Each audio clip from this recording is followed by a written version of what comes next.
You are listening to The Vocal Technologist. Spoken tech for your ears. Welcome back to The Vocal Technologist. We're jumping into Tech Tuesdays today, looking at some really fascinating bits and pieces from the web development scene. Absolutely. Got some clever hacks, some thoughts on modern design, and, well, even some tricky ethical stuff to chew on. Yeah, definitely. Okay, so first up, something practical.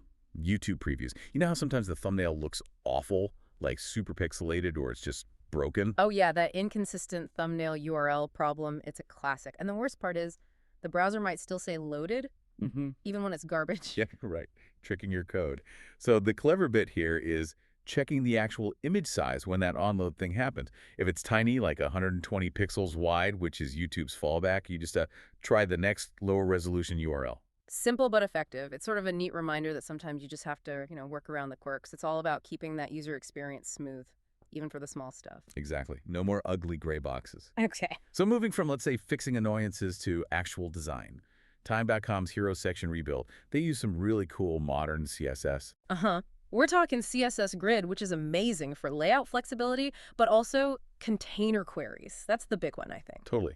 Components responding to their own space, not just the browser window size. And the .selector, too. Styling something based on what's inside it. Yeah, .has is a game changer. All this together.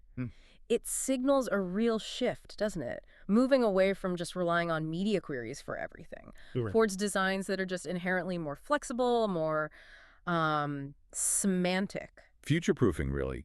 Making things adapt properly without those awkward jumps between mobile and desktop views quite so early. Precisely. It's a smarter way to build interfaces. Okay, but it's not all just about the code and the pixels, is it? There's the human element. Think about open source. The folks behind PostCSS use like 400 million times a month, which is staggering. Yeah. They shared that documentation, and just getting the word out promotion takes pretty much as much time as the actual coding. That rings true. Open source success isn't just writing brilliant code. You've got to build the community, make it easy for people to use it. Documentation, outreach. It's crucial. Often overlooked, maybe. Seems like it. And sometimes things get really tough. There was that DeepKit trademark issue. An open source project lost its EU trademark. Right, to a bigger VC-funded company. The reason? They couldn't prove genuine use in the EU market. Basically, not enough evidence of active marketing or business activity under that name there. It's kind of a harsh lesson, isn't it? Shows that building something great isn't always enough. You've got these legal hurdles, too, and, well, the system often favors those with more resources. It definitely poses a real challenge for smaller projects. How do you protect yourself? It's not straightforward. Okay, let's shift gears a bit. AI in development, it's everywhere now. Tools like Tarragon are popping up. Yeah, platforms to help run AI agents like, Claude Code or OpenAI Codex, these specialized coding models. They run them in the cloud, give you isolated environments. Makes sense. Streamlining the workflow, helping with planning, testing, shipping. AI is becoming a real assistant. For sure. But there's also the other side, privacy concerns. That's where tools like InstaVM come in, building offline AI workspaces. Oh, interesting. So running language models locally. Exactly. Ogle LLMs, sandboxed code execution. It's a different approach, focused on keeping everything contained, which is important when you're dealing with sensitive code or data. Or two different paths for integrating AI. Good to have options. Now, something a bit darker, maybe? Yeah. Digital ethics. Data brokers. Uh-oh.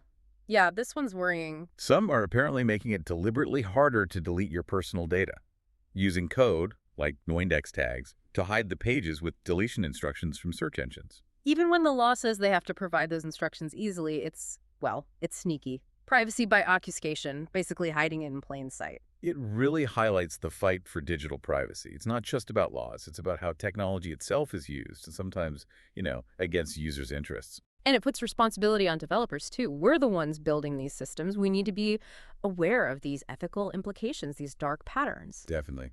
Wow, we covered a lot today.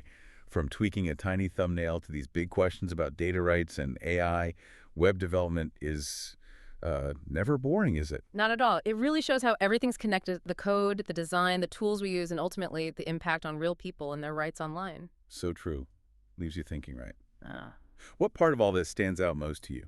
It's worth considering how these tools and ethics keep shaping our digital world. Keep exploring and keep building responsibly. Spoken Tech for your ears.